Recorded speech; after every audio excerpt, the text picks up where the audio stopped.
Okay guys, I'm here today with Gordon Ryan, Nicolas Meregali, huge honor for me. Guys, such a special day to have both of them here. Gordon, the best no-gi grappler in the world nowadays. And Nicolas, I think we can argue that he is either the best or the second best. If we had the finals in the IBJJF Worlds 1 or 2 months ago, you would know. But he made it to the finals of the open class and the finals of his division. In the Worlds is a black belt, he's 2 times world champion. And super nice to have both of them here. Guys, I think they're the most confident athletes that I ever seen in my life about winning. In their mind, they will beat everybody on every match. It's such a... they have like kind of like both, they have the same mindset. And we're making this video here. It was actually Gordon's idea to have Nicolas wearing no-gi, Gordon wearing gi, and I'm wearing street clothes. So they will discuss here today like the back attacks. So Gordon is gonna show how he finished people from the back, which is one of his favorite positions. And Nicolas is gonna show how he finished people from the back with gi, which is also his favorite position. And we're gonna try to discuss here what's the difference between gi and no gi when you're attacking the back. So let's do it, Gordon. Yeah, so when we're looking at high percentage no-gi strangles, most of the highest percentage strangles come from the underhook side, where we trap an arm and then apply a strangle grip. And when you're looking at high percentage finishes in the gi, you're looking at bow and arrow strangles where you get an initial grip and then throw the leg up and over the arm. One of the toughest things for me when I was transitioning for my gi debut, which actually never happened, was the sequence in which you put a strangle in versus the leg coming up and over the shoulder. For no-gi, you usually go into a sequence where you trap an arm first and then you get to a strangle grip second.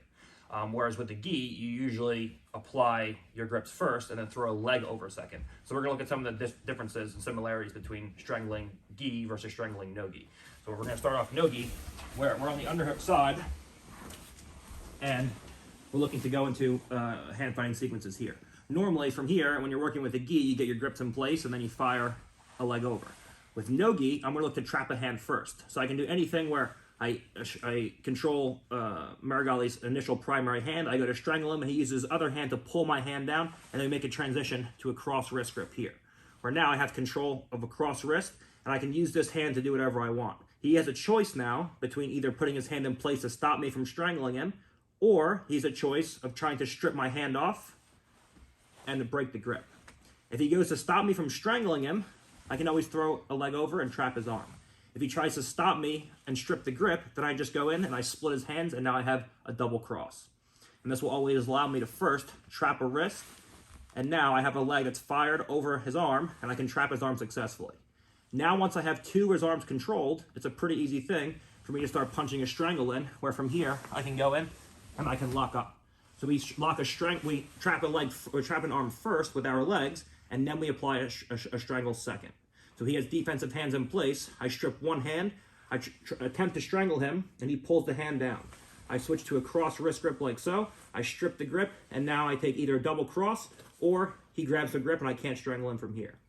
I shove the hand down, I fire my leg over, and now we cross our ankles like so. So now the hand's trapped first. I strip the second hand once again, and now the strangle comes in second.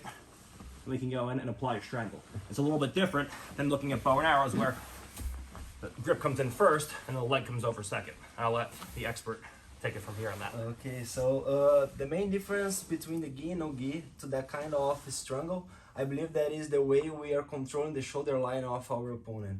When we are fighting the strangle from here, we have an easier path starting from the hooks to the shoulder line, getting to push my opponent Gordon down and then apply my strangles. This kind of hand fight is very hard sometimes because the opponent can drag my hands down, but it's pretty easy to work for the both ways, breaking grips and then grabbing some collar deep like this. So I have this deep grip on the collar, so it's pretty easy right now to keep controlling my opponent by holding the hand or controlling the opposite collar, and then after that I can push my opponents down, keep the shoulder line, and then moving to the choke. So in the no-gi, if I do that kind of movement where I lose that controlling from my chest against my opponent's back, I will lose the back take.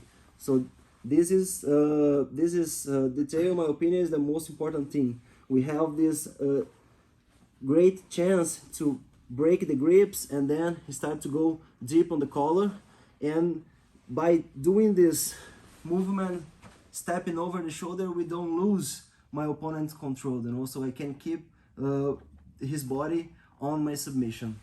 So I think that is the main difference between gi and no gi. No gi, we lose the control much easier, so for that reason we need to keep the opponent by holding like so tight, and on the gi we have more chance to go straight to the collars and then find submissions.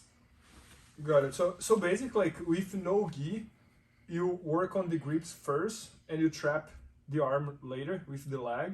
You work on trapping the leg first, and then you work on strangling second, in general, for no gi. Okay. In general, for the gi, I find it's much easier to set up the strangling grips first, and then fire a leg over. And then you so it's like trap almost the opposite. That's what my biggest issue was I was trying to trap hands first, and then by the time I actually went to go put the grips in, the guy was like kind of moving down the body and got away, and it kind of gets all sloppy from there. So that was the biggest thing for me. Oh, Gordon and Nicholas, so I think that's a great question here. So we were talking about back attacks, but talk about Jiu-Jitsu overall. What was the biggest challenge for you, Gordon, to go from no gi to gi?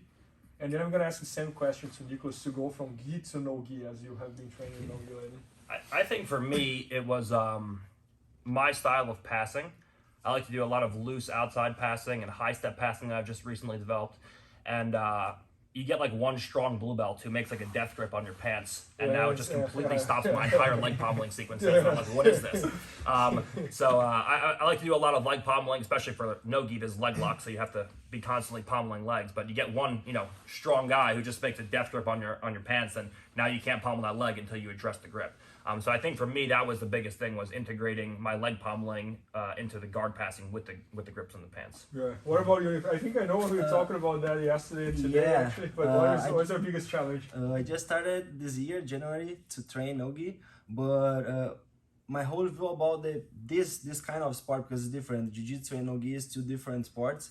We need to use, of course, almost the same body actions, but the control is different. And I feel that the most hard thing is about the engagement.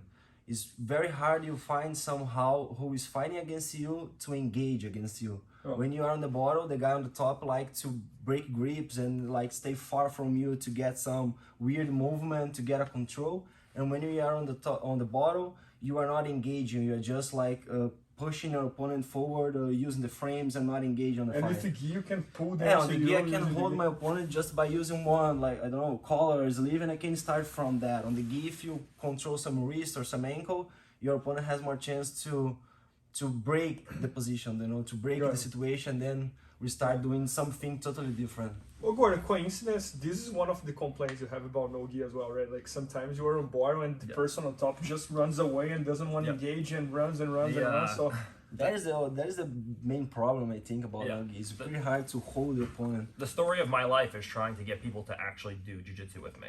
Like if I can just force a guy into positions where I can actually get a hold of him and do jiu-jitsu, everything's a lot easier. But for me, it's just, guys fake engagement from top, and then the second they feel a dangerous grip, they strip the grip and they back away, and now it's 5 seconds here, 10 seconds there. The big finals on the BCC, everybody are telling that were good fights, were 2 fights not engaging and doing faking movements, faking wrestling, faking no-gi. No, especially in the finals that you can't pull guard, right? Like, you gotta be standing, and then when you are on bottom, probably the person on top is winning because he probably took you down, and now he doesn't want to pass anymore. Right? That's a big thing too. Is for me tactically, I always try to be the guy who scores first, because I know if I lose a score, if I'm down on points, the guy he's gonna disengage 10 times as hard. Where at least I know if I'm up 2, then he has to actually come towards me and do jiu-jitsu. Yeah, and then open up space. No, man, that's amazing. That's amazing. And guys, like such a special day here, having both. They both have instructional videos at BJJ Fanatics. They both have instructional videos about back attacks at BJJ Fanatics. So make sure to check that out. And now they will train. So I wish everybody was here to watch. At least I am gonna watch. We're gonna celebrate that. And thank you. Thanks Nicholas. Thanks, Gordon. And hope you guys enjoyed. Please help me out to grow my YouTube channel. Just click subscribe. And to watch more videos, just click under see more videos.